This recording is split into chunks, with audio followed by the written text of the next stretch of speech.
On dit le plus souvent que l'habit ne fait pas le moine, mais on reconnaît le moine à travers son habit. Les apparences peuvent très souvent être trompeuses. Il faut donc faire preuve de discernement.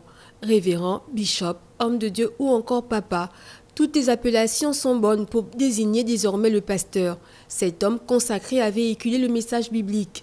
Devenir pasteur demande avant tout une vocation, un appel de Dieu, une formation et une expérience en la matière. La première chose qu'il faut savoir par rapport à ce qu'on appelle le sacerdoce, donc le fait de servir Dieu, c'est d'abord basé sur l'appel. Nous pouvons être appelés, mais il faut un temps de formation. La formation est nécessaire. Donc même la transmission des vérités spirituelles, qu'elles viennent du ciel, nécessite aussi un minimum de formation.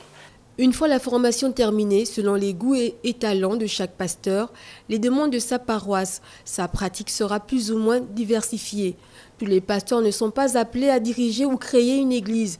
Il existe plusieurs types de ministères pastoraux dans les églises protestantes et catholiques. Après la formation, il faudrait le tester.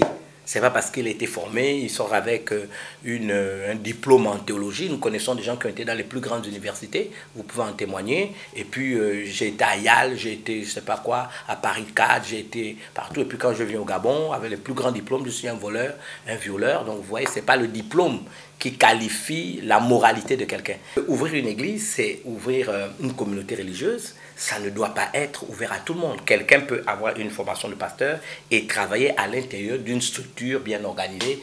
Aujourd'hui, beaucoup de personnes s'autoproclament pasteurs et officient dans les églises dites de réveil, parfois sans formation de base.